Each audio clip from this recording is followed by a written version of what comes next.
And I felt strong, but then one day I seen guys doing muscle ups. I was like, whoa, let me try that. Whoa, I can't do it. Yeah, right. I think as human beings, we strive to be active. I think that if society started to embrace Ayurveda and understand Ayurveda, we'd be gravitating towards a greater society. Do you ever see Cali being an Olympic sport? Hello and welcome to Unstoppable. Today we get fit. We are talking calisthenics, Ayurveda and yoga with Ken Gallarzo. I hope I got that right, Ken. Ken was actually a personal trainer in 2007 before he found calisthenics. Actually co-founded the World Calisthenics Organization with business partner Brent Cosso. The WCO is actually the leading company in calisthenics education and events worldwide.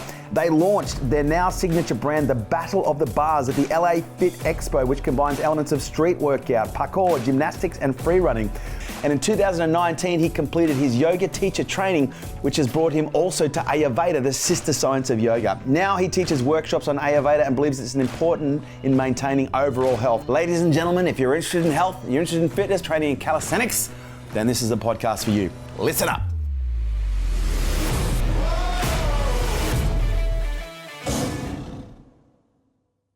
This episode is brought to you by Nail It and Scale It, the world's leading fast growth program for businesses. If you have ever wanted to grow your business faster than what you can right now, if you need to make more revenue, if you need more leads, if you need more clients, if you need to know how to plan your business in a strategic way in order to hit big goals, if you need to learn how to scale your business and grow your team and your business so that you have more freedom, then this program is for you. Imagine 3 days immersed with me where we cover all aspects of business, but we do it from an immersive but also an execution standpoint. We execute every step of the way, and we're looking at 5 key areas. We're looking at your psychology, we're looking at your marketing, your sales, your leadership, and we're looking at your planning and how we integrate these 5 key areas to grow your business and your brand quickly. So if you'd like to find out more information, kerwinray.com.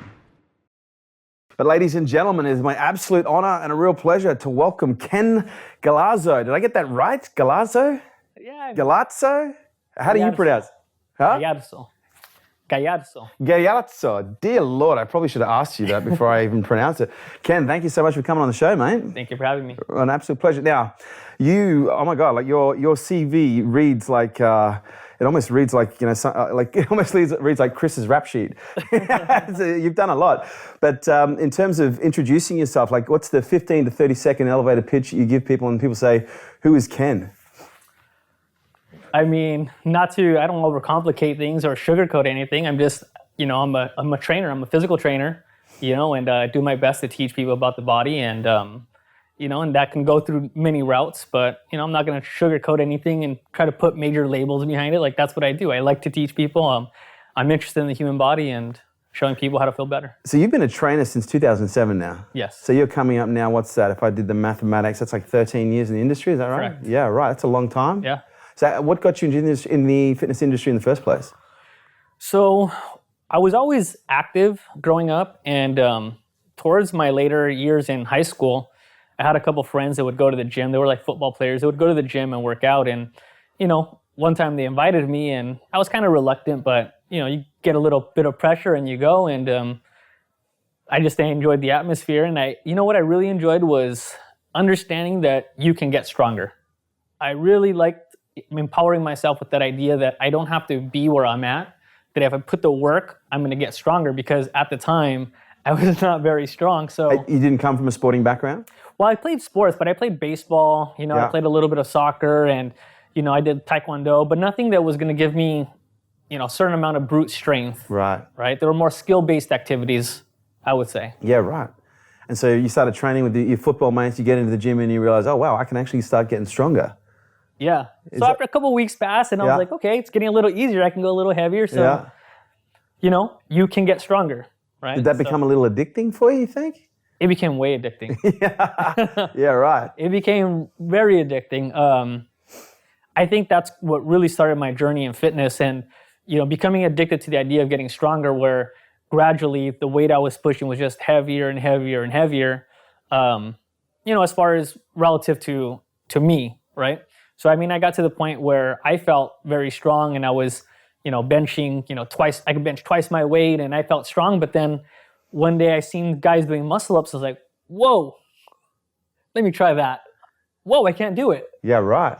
And that. So how long had you been training before you bumped into calisthenics? Before that, maybe around like 4 years. Okay. 3-4 years of training hard and trying to get strong in the And that was traditional all weights. gym work, like traditional weights. Traditional weight Yeah. training, bench press, barbell rows, Squats, just whatever you're going to deadlifts. see in the gym. Yeah. Yeah. And then one day you walk into the gym and you see a dude float above the bar. He just started doing muscle ups and my mind was a little blown. Yeah. It's amazing how many people have been roped into the sport through seeing a muscle up for the first time. Yes. Like I know, speaking to Chris, he was saying the same thing. He was in deep depression at the time. His mum had passed away and he went to the gym to feel better and he saw a guy do a muscle up and he's like, God, what's that all about? I know for myself, I was watching a video on Instagram. I saw Dejan Stipke do a muscle up and I was like, what the fuck is this? Like, what is this witchcraft? Like so it blew your mind, right? It blew my mind and, it really hit me when I went up there to do it and I couldn't do it. Yeah, right. And that It's so humbling. Yeah, it was very humbling. And that's what I love about calisthenics. And it really is a humbling sport. Because in so many ways, like this is, and I'm so new to it. I've only been doing it for 18 months now. You're like a pioneer in the sport almost. You have to work so hard and you get so little in return for that little bit. Like the planches, for example, you have to work in some cases for years unless, you're a freak of nature. What was it about calisthenics that drew you towards it? The simplicity of it. Yeah. That you didn't need much, right? It was more about starting to master your own self, your own body, rather than just the external weights. Now you were learning to apply those same principles, but with your own body weight, right? And I found that kind of a lot more intriguing, right? Because there was so many more aspects to it than just straight, okay, let me put on more weight to the bench press. Let me just push a bar. Exactly. Yeah. And so you found calisthenics in 2010, is that right? Around 2010, yeah. So that's still quite early in terms of the second wave of calisthenics. Because we're sitting here in Santa Monica, the original Muscle Beach is out the front. Because going back in the early 1900s, calisthenics was all the go, right? There was. What is the history of Cali? Do you know the history? I mean, I think bodyweight training goes back, probably thousands of years. Yeah. I mean, I'm sure that human beings have always figured that they can get stronger by training their bodies, but I know that during the 1920s and 1930s out in Santa Monica was the original Muscle Beach, and it was packed. And I'll tell you right now, if you ever saw photos from the original Muscle Beach, those guys would blow us away. Wow. Okay, so let me just not sugarcoat it. Those guys would blow us away. And what happened was, as they got into World War II and they started, had a draft, they had people going into the military. And after the war, because now, Nazi Germany, they're the enemy, because there was so much influence in the physical education department coming from Germany and the gymnastic style, Eastern Bloc, they kind of started to shun the Germanic system. Wow. Right? And so the PE system started to change, where instead of it went from physical fitness, physical education, teaching these things, to now, I think if we just get a ball and run back and forth and throw it in the hoop, at each other. like, this will do. So it changed from physical education to physical activity, right? And it was in part due to this whole stigma of breaking away from that system that was tied to Germany. And then, as the years progressed, you got Arnold Schwarzenegger coming in, you had the bodybuilding era. So then you had a lot of focus starting to shift towards weight training, building up the muscles, looking like Arnold. And, so as you start to shift in a different direction, obviously this is kind of left on its own to fend for itself and kind of fizzles and it remains in pockets, but it really as a cultural thing is kind of died off a little bit at that time. Almost to the point where you'd get cobwebs on the bars down at Muscle Beach. Probably. Yeah. And then we had the resurgence. Like, it's interesting. I actually didn't know that history, which is really interesting and it makes a lot of sense. What was it that started to bring it back into mainstream? First of all, I mean, social media did a lot. Yeah. Right? So it's right Definitely. place, right time. At the time, when I first started, I met a group of guys and they had a team, right? They're called Barholics. And we started doing shows at places. So we went to the LA Fit Expo, for example, and we did like a performance there. And this is 2010, right? So the first one was 2012, we started doing shows. And at this point, was calisthenics on its second wave still relatively unknown? It was starting to become known in Europe. Right. So maybe like in that Eastern Bloc. Because it never really lost popularity over there, I mean, I assume. Not to the degree of here. Yeah, okay. Right? So I think, the United States is very influential, right? People see the movies, they see what's coming out of Hollywood, and so they replicate those things, right? So although it still remained there, it was stronger than it was here, right? So over there, it was still pretty active. They had their competitions, and I remember the first time I saw one of their competitions, I thought, wow, I really want to compete in this. Like I want to go. And at that time, the only way you're really going to compete was to go to Russia. Right. And what sort of competitions were they having? Was it Battle of the Bars type stuff back then, or? So it was more of like a performance base, but it was on the same principle of skills and freestyle and strength moves, but it was performance based. Right. Okay. And then you guys get involved? So what happened was we started to do shows. So we went to the LA Fit Expo, to Idea Fit, to Ursa, and we were kind of spreading it amongst the fitness community, right, so to speak. So I remember going back the next year, and people would recognize us just from, us going from booth to booth, doing handstand push-ups, just showing what the human body can do in a very raw form at that time. So the first time you went to LA Fit Expo, you didn't even have a booth. You were just going around. So we did both. We didn't have a booth, but this company that wanted us to, be on their products. We're like, come in, do some shows, which is what we did. So that's how we kind of started to get our name out there. And then, with social media starting to grow, that actually, compounded that work and effort. And then you guys actually founded the Battle of the Bars. Is Correct. that right? What came first? Was it WCO or Battle of the Bars? So WCO, so I guess WCO is like the company name. Yeah. We started Battle of the Bars, right? We needed something to call it, and then we needed the name for an event. So actually the way it happened was, that team that we had started to grow, right? Me being a trainer, I started to have like a little pocket of classes that were learning calisthenics, and they were like going to be my future athletes. Gotcha. Right? And so... things... So a little segue. So did you start, because you were a personal trainer at this stage, right? Correct. And so did that heavily influence the training that you were doing with your clients, and those clients started to become athletes that you were training to compete? 100%. But I would say that a lot of those clients that I originally had, I converted them to calisthenics, but it was not an extreme variation of it, right? Right, okay. And the people that were coming to me were the ones who were starting to see me on social media and like, I just want to learn. Yeah. So I was like, all right, I'll start doing a class 2 times a week at the park. If you guys want to come.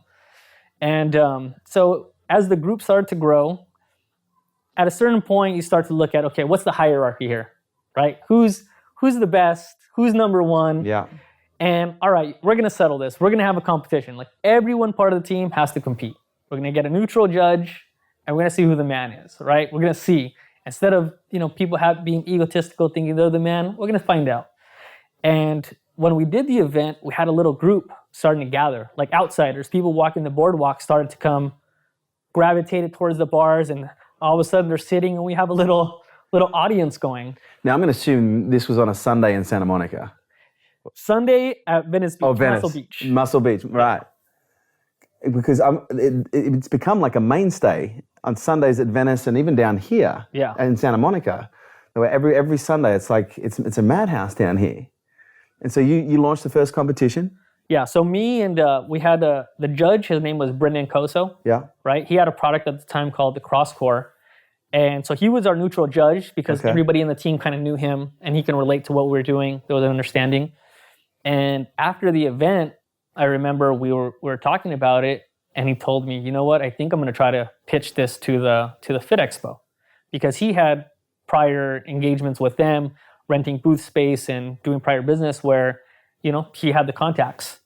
And so about a month later, he had a meeting with them and made the proposal of, hey, if we put this bar competition, we can get so much booth space, blah, blah, blah. And they said yes. And from there, it's just like, all right, let's get this thing going. And did it become an instant hit? It ended up, yes. It was way, yeah, it did. Yeah, you seem a little hesitant there. What's that about?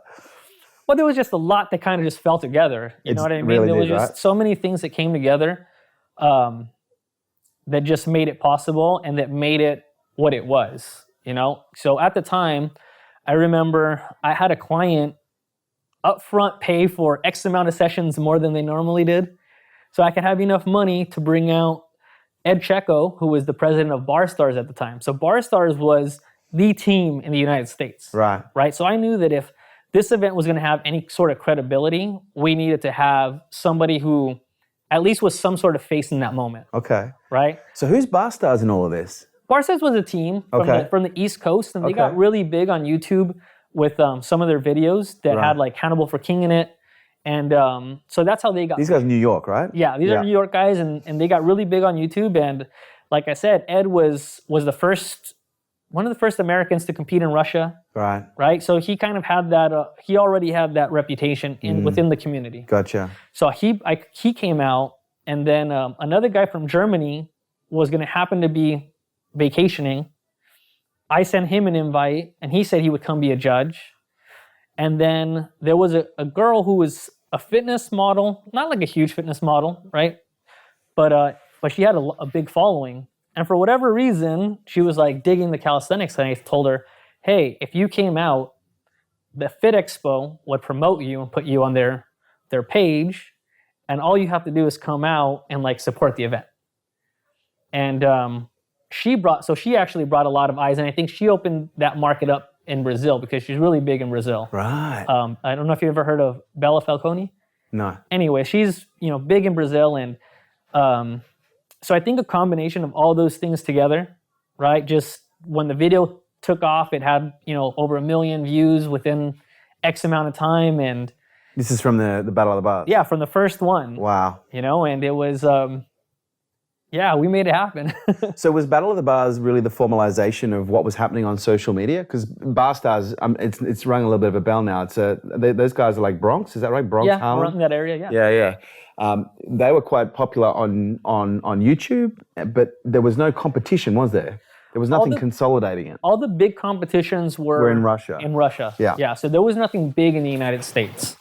They might have had a couple of mini ones, but I think bringing it to the Fit Expo as well made it a little more official. Yeah. And then bringing who was maybe the face of calisthenics in the US and some of his teammates, it just made the whole event like, okay, here's the stamp of approval, it's legit. So the video goes viral, and what happens next? You guys realize you're onto something? Yeah. Did you know you 100%. were onto something before that took off? I don't know. It's hard to say. I think, so when I first started calisthenics and I found it, I really believed in it. I still believe in it. I don't even think we've scratched the surface of where it's going to go. I still remember the first time I saw it, like as I said, and I started looking, I was like, my first thought was, fuck, this is going to be the next CrossFit. Yeah. Like this, and it's going to be bigger than CrossFit, like to my opinion. And like you said, we're only scratching the surface. Yeah, so I knew there was a market for it. The problem is, in the sport aspect of it, when you see it for the first time, you really don't know how to judge it. Yeah, because that was going to be one of my questions. How the fuck do you judge this stuff, man? So this is why we had people that already had backgrounds in it as our judges, and that helps. So we made it a combination where it's based half on skill and half on strength, right? And then we kind of started to look at skill being the performance side. Yeah, like the 360s, the spins, and the movements, and then we looked at the strength movements. Could he planche? Could he front lever? Was he doing handstand push-ups? And it was kind of, you get a total based off of the two, is how it's kind of started off. Right. And I could definitely say that after the first Fit Expo, yeah, we knew we were onto something. The Fit Expo right away contacted us like, we want this, like we want this to be. Yeah, staple. Yeah. And so then we moved on to the next one, and we did San Jose, which is Northern California, or like Central California, near Fit Expo, which is associated with the LA Fit Expo. And the really big one was Battle of the Bars 3, which was the following January. I don't know, it was just so exciting. It was the first time we did. It was the second time. This is at LA Fit Expo again? It was the second time we did one-on-ones, but the first time was more of an experiment. Yeah. And it was at the San Jose event, which is a lot smaller. Maybe a quarter of the size of the people go there. And at Battle of the Bars 3, the area got so loud that they were sending security over just to make sure to see what happened. And in fact, we got a call later on that evening from the Olympia that they were interested in having us there because of the amount of just craze that was going on nuts. in our area. And so then we did the Olympia maybe for like 3 years in a row. Okay. And that's a massive brand to be associated with in fitness. So I mean, it just started to steamroll, especially in the first couple of years. Why only 3 years? What happened after 3 years? Well, I don't think that I think it's still growing. I just think that I was like, it was year 3 like last year or something? Or I would say from till about like maybe the last like 2 years, it's kind of mellowed out a little bit where it hasn't seen the same type of rapid growth. Right. But I also think that comes to do with, if you don't have athletes, for example, how could you build a sport? Yeah. And it's one of those things where slow burn. We still need to build the foundations where people are recognizing what the sport is, how to train for it, how to get into it, because otherwise, you're always going to be in the search for athletes, right? And I think this is where I think the education part is extremely important, right? So over the last couple of years, I've been working on creating like a level system. That's so good. Right? Because what it does is, based on the mechanics of the body, I divide it up into 6 major levels, each level having sub-levels, right? A beginner portion of it, intermediate, and advanced. And then you have graduation points. So progressive. Exactly. And it's all based off, what you can accomplish in graduating to the next level. For example, when you're doing a push-up, right? When you press your body up and down, you're pressing maybe 65, 70% of your body weight. When you do a dip, you're pressing 100% of your body weight. Therefore, you would need to be able to do X amount of push-ups before you can do a dip. And no one who can do a dip, don't tell me they can't do a push-up, right? So just as I got more experience in it, it's kind of led me towards this system, because I think this is what is needed to build the athletes up and to to create a foundation that's going to create more athletes. Because there seems to be like a little bit of it seems to be in the cowboy phase, where there's a lot of people that get just enough information to be dangerous. Like I see these young guys on Instagram, I see them at Bondi Beach all the time. They're young and they're fit and they're strong, their hormone profile is perfect. They're doing muscle ups within 2 weeks, and then literally within 6 weeks they're now training they're training clients. You're like, oh man, bro, you were only able to do that muscle up based on sheer genetics in some respects, or what the fitness came in. I can look at the mechanics and go, man, I'm not even a trainer, and I can tell you right now that's not the right method. Are you seeing a lot of that? Well, like Instagram and social media definitely created the environment for that. Yeah. It's not about your credentials. It's about, how you look. And, it's one of those things where you have to take the good with the bad. Yeah, that's true. And for a little while it used to bother me, but you've let it go. You have to. Yeah. But it's funny because you see some of the pure Cali guys, how mad they get. Because some of these guys will come to the workout on Bondi, and their whole workout consists of it's a photo shoot. It's not a workout, it's a photo shoot. Yes. They'll hold a few poses, take a few photos, and that's their workout. So you're putting a level system together, like a whole progressive system of training where people can actually become certified? Well, first, right now I'm making it like a book. Right. I'm breaking it down the movements. I'm explaining the movements, why this is level 1, why this is level 2, Got it. why this goes with this movement. Just trying to make it as simple as I can. Yeah. Right? And, make it understandable for the average person to train at home, train at the beach, train at the park. And from there, we'll see how it goes, but I think first and foremost, my focus is on getting this right. Yeah, right. So if someone wanted to start into calisthenics, like where would be the best place to start? Like, is there a book? Is there a video? Is there a YouTube channel? Or is it, because I know in Sydney, like when I put the call out for a Cali trainer, it was like fucking hard. Yeah. Like I wanted a proper Cali trainer.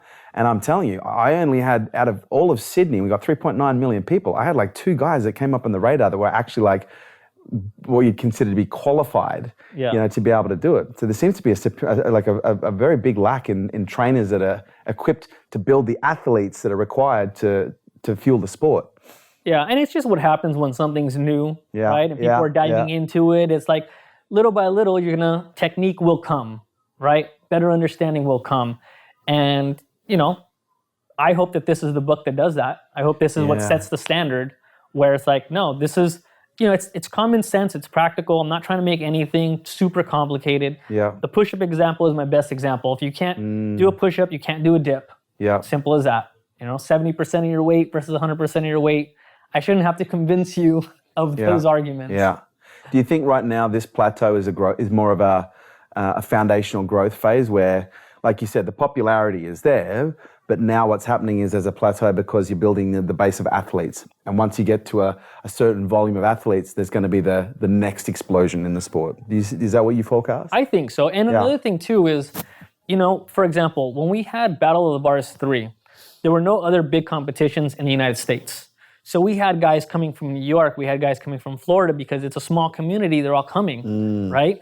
But fast forward a couple of years, all of a sudden you have events in Florida and you have an event in New York and you have an event in Arizona and you have an event here. Now those people that were traveling to the hub can go somewhere that's only 2 hours away instead of taking an airplane 5 hours away. So I think that the growth is just, the way you see it has to be adapted to understand that it's now spread out more. Yeah. And there's not it's decentralized. Yes. Yeah. One of the things that I've observed about the calisthenics community is exactly that, like the community, whether it be North Bondi, whether it be Santa Monica, everyone's so fucking friendly.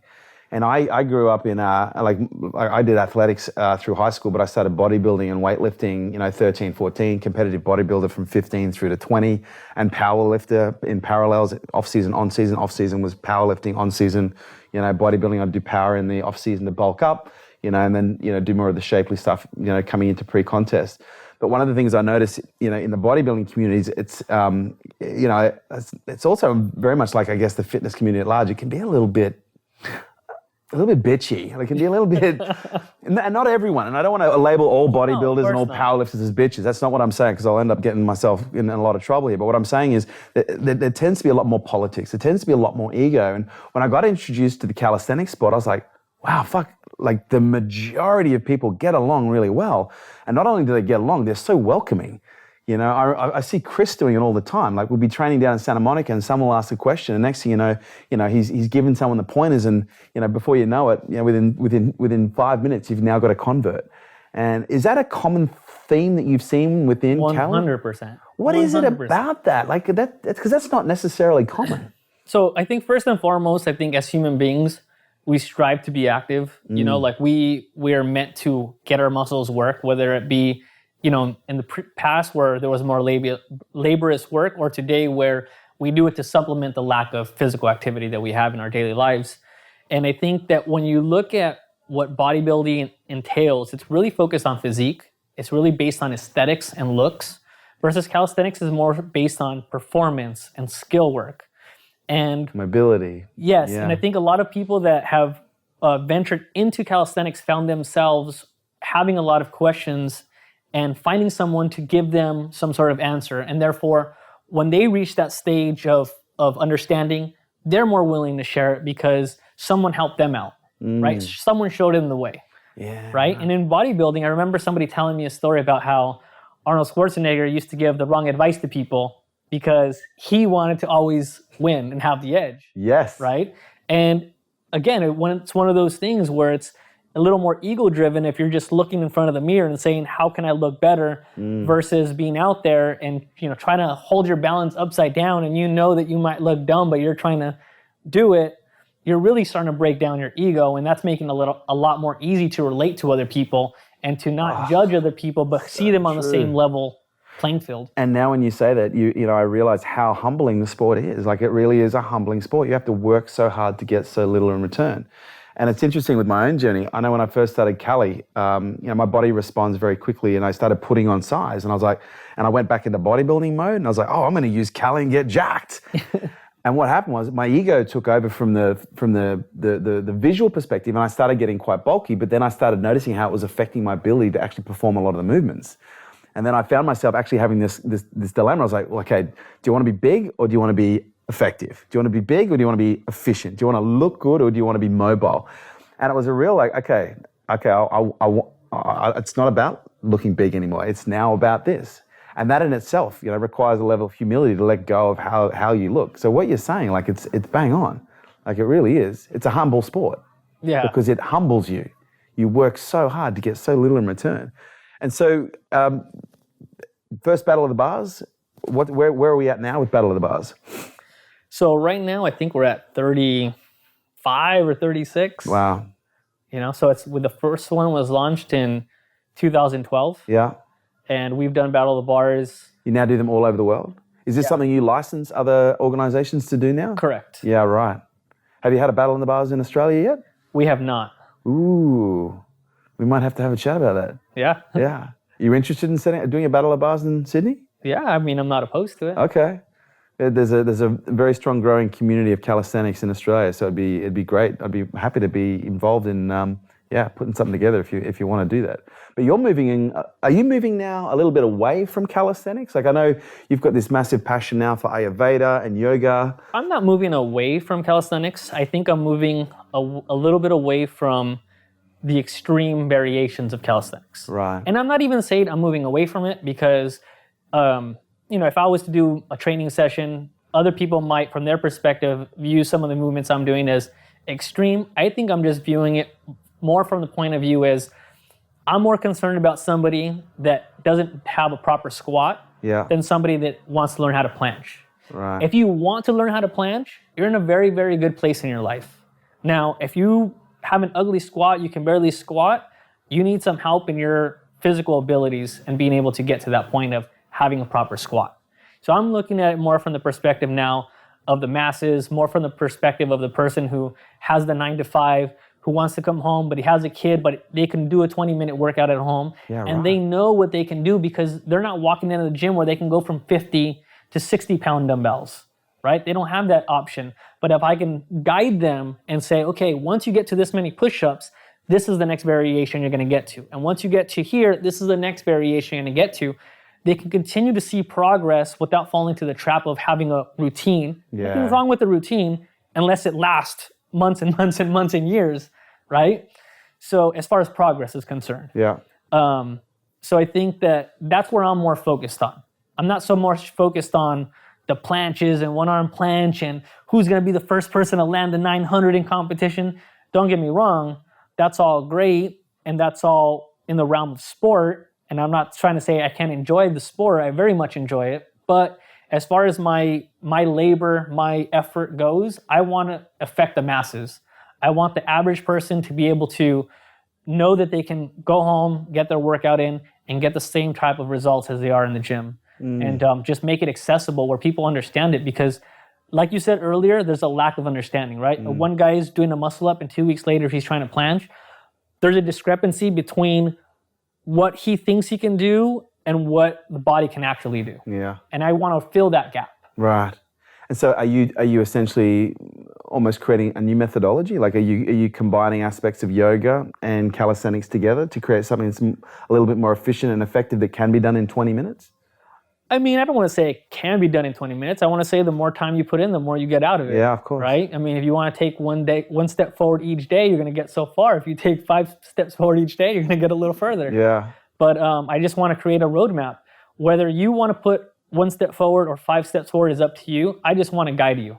I just want you to know what follows what in an efficient way that's not going to get you injured and that's going to get you where you want.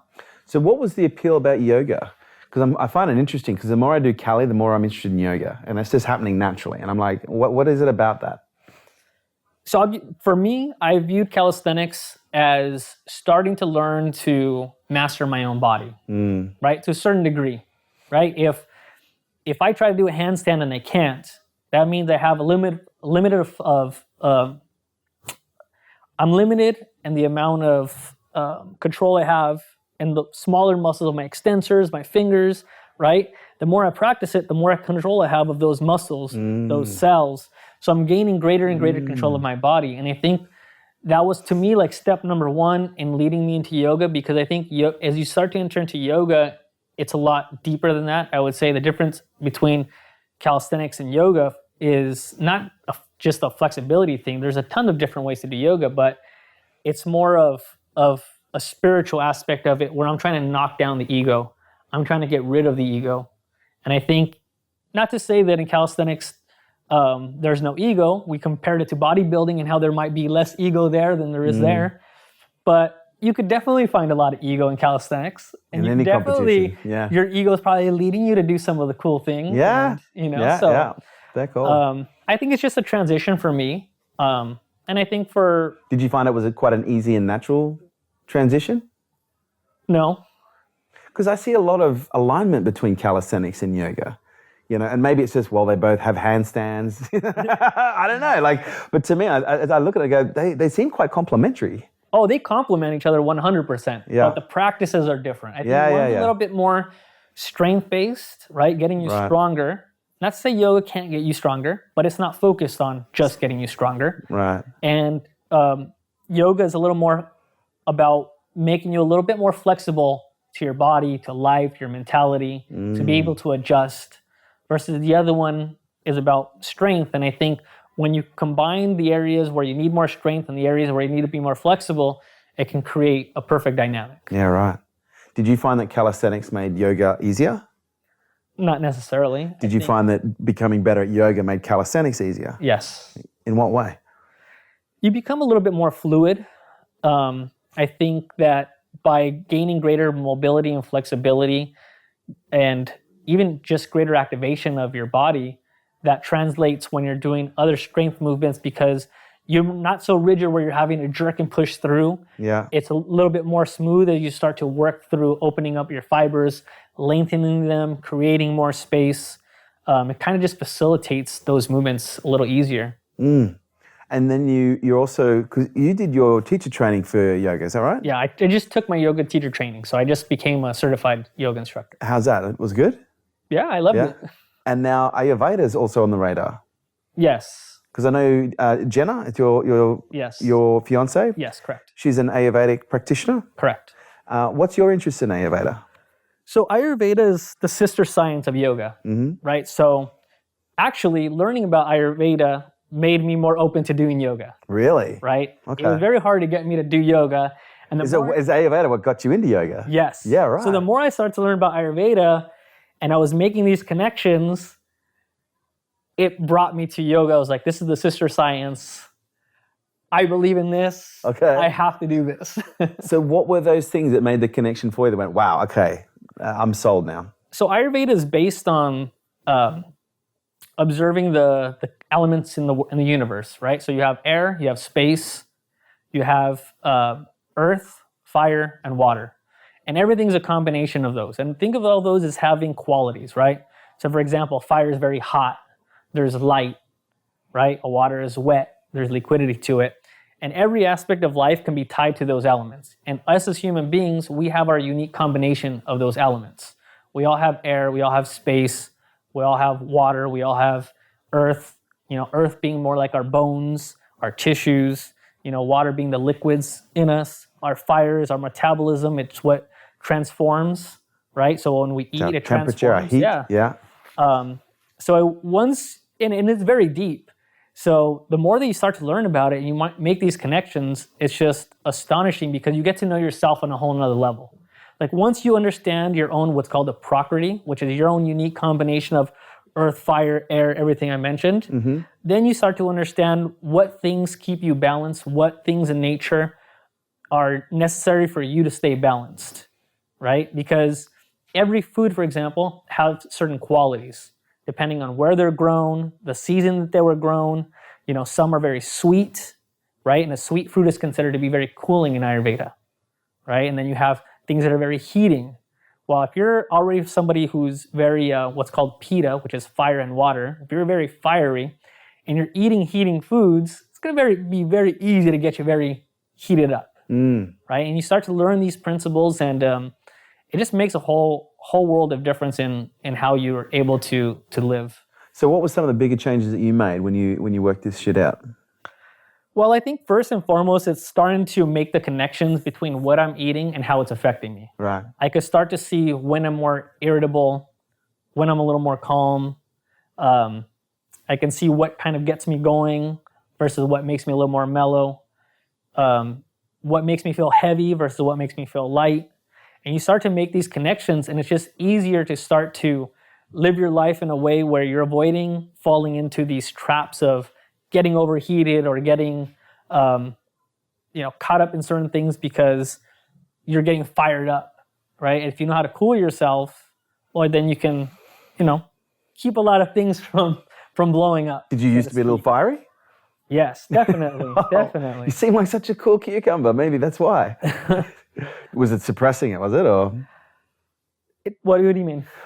Because you seem so cool on the outside. Like as I said, one of the first things I noticed when you came in, I was like, wow, this guy's like really zen. Like he's got a real calm, solid energy. But one of the things that I've observed with sometimes, not all the times, with people who can be quite zen, is they often have a history of suppressing stuff. No, I never suppress. I don't suppress anything now. Okay. But I think at one time, I was definitely, now thinking about it, a lot more aggressive. Right. And I carried a lot more anger. Yeah.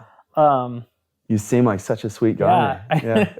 I'm not suppressing it. I didn't suppress it then. Right. I let it out. You let it out. But it wasn't unhealthy good. expressions. I had a lot of moments of, my fiance having to, talk to me later on, like, was this really necessary? Was this really what you wanted to do as far as, having to have my ego show someone that I didn't like them, right? Like, did you really have to do that? And, what a great girlfriend. I think, 100%. Wow. That's why we're getting married. Yeah, no kidding. Keep that one. And I think learning about Ayurveda, learning about yourself, learning what your property is, it helps. Right? And the more that you understand it, you even start to understand other people.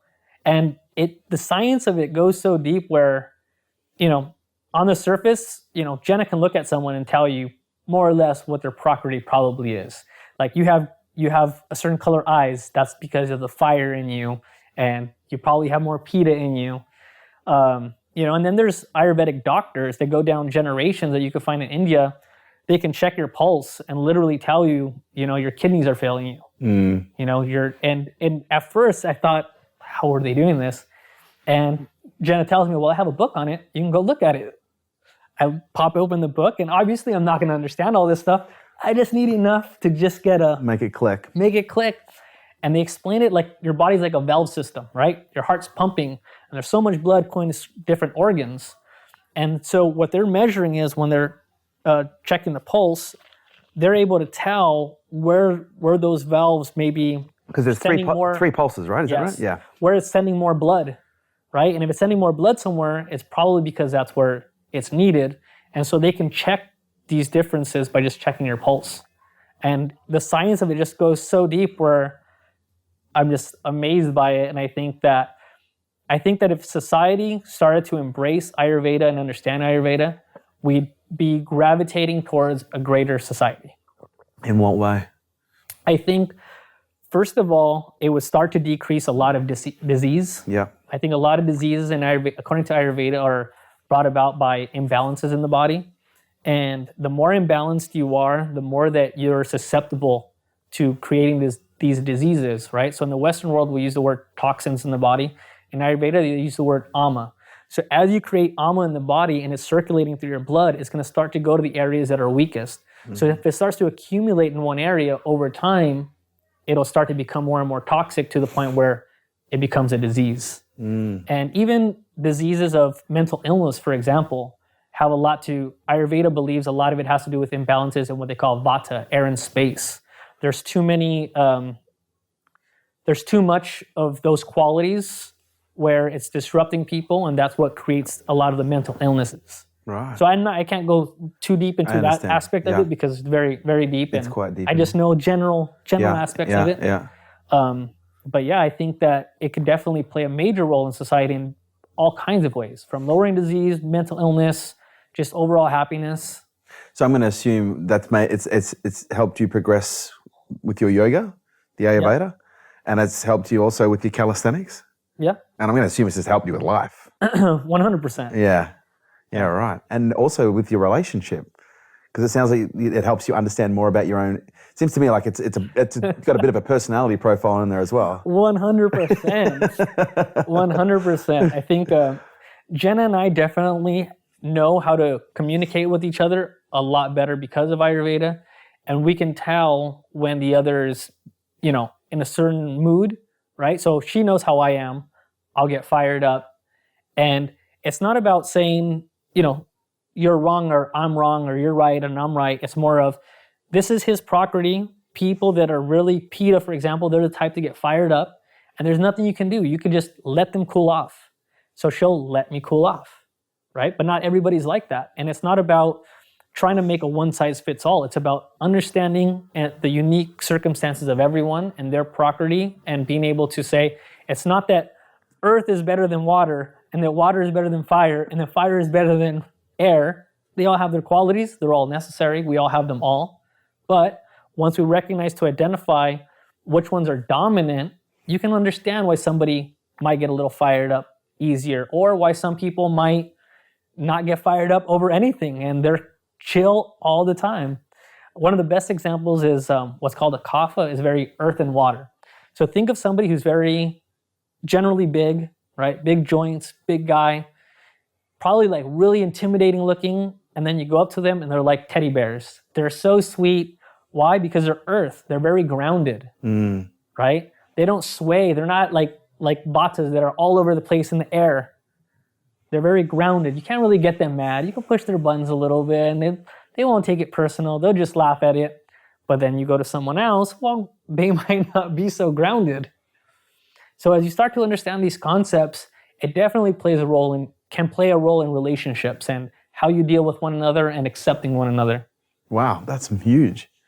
So jumping back to Cali for a second, one of the things that we touched on was how there's not necessarily a lot of information available to learn how to progress effectively and efficiently. And oftentimes, there might be people training out in the middle of the desert, in the little desert town somewhere, whether it be in the US or Australia or somewhere in the world. But for those people who are watching on Instagram and YouTube and go, I really want to get into this calisthenics, like, where is a good place to start when you don't have access to a trainer, but you've got access to the internet? It's hard to say, just because there's so much information. The book hasn't been written yet? Huh? The book hasn't been written yet? The book hasn't, in my opinion, that's my opinion. No, I don't want to. I think it's a fair point. I don't want to say that, but that's what I believe. That's what I think. The book hasn't been written. I really think that once the book is done, people are going to run with it, and that's a good thing. People are going to use it. They're going to make videos. They're going to start to put out information. It's not that once the book is out, it's not that I'm going to have to make a YouTube video and go through every single level and every single movement, which I plan to do. But it's more along the lines of other people will start to use this information because it's now part of their arsenal, right? This is my way of, I want to give to the world. Like, obviously, I do want to be compensated for writing a book and my time and my effort, because, this Fair is exchange. where I'm putting my efforts. But really what I want is to empower people. I want people to take this and be able to run with it. I want this to be the standard where there's no discussion that, a dip goes after a push-up. It's common knowledge. Yeah. And the steps in between are common knowledge. Like, that's my goal. That's what I want.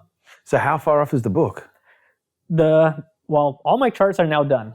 Really? So I have like 160 movements, all divided up, charted, push, pull, depending on the angles. And now it's just a matter of starting to formalize the writing of them. I think the hardest part was getting that chart. Okay.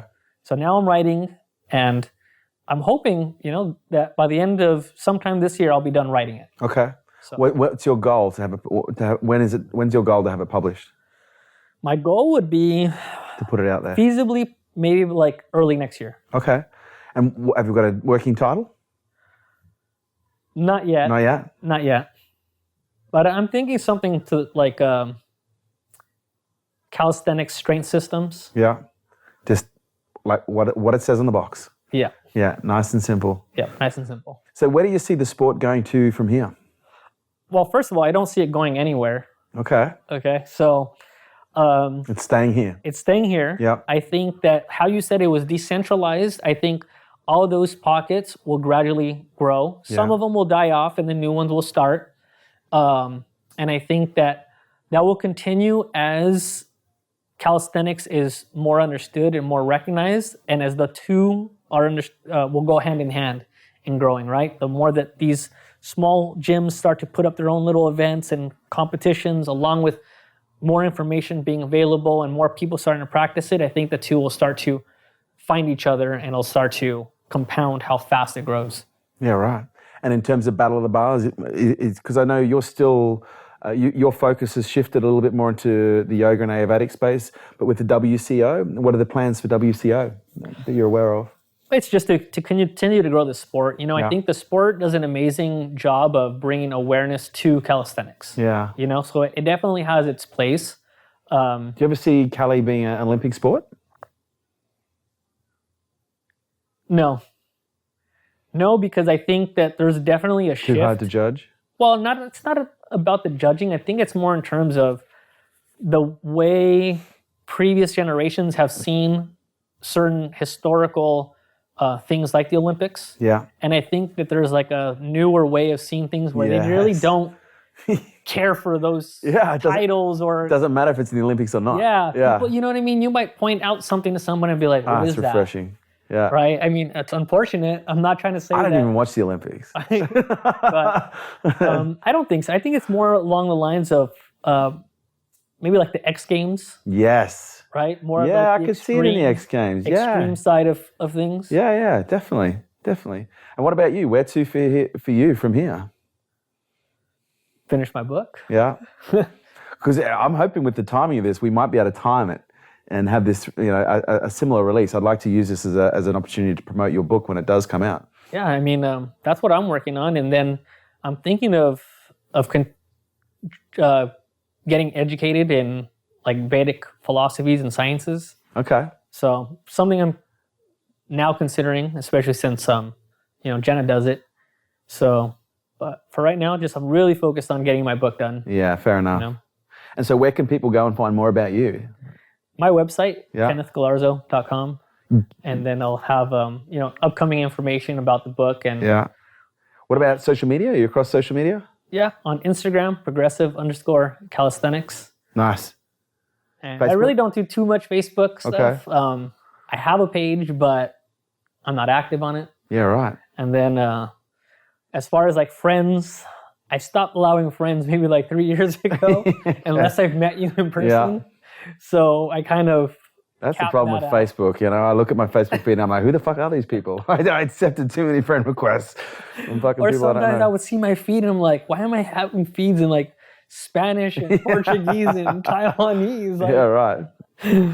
So yeah, it's mainly probably Instagram. Yeah, okay. Cool. Ken, thank you so much for coming on the show. I really appreciate your time, and I hope we can, give a little bit more visibility to the sport and also to your book. Thank you so much for being here, mate. Yeah, thank you so much for having me. No, I appreciate it. This episode was brought to you by Nail It and Scale It, the world's leading fast growth program for business. There you have it, guys. Thanks for tuning in to Unstoppable with me, your host, Kerwin Ray. And please do not forget to subscribe to our YouTube channel where you get to see all of these interviews in the flesh. Share this podcast with your friends and drop me a review on iTunes. I would love to hear what you guys think, and also let you know your comments help make sure that we keep producing killer content just like this. And if you'd like to stay up to date with all of my movements, upcoming podcasts, events, and much more, please jump onto the website kerwinray.com, and also check us out on all social media on the handle @KerwinRay. Thanks for joining us.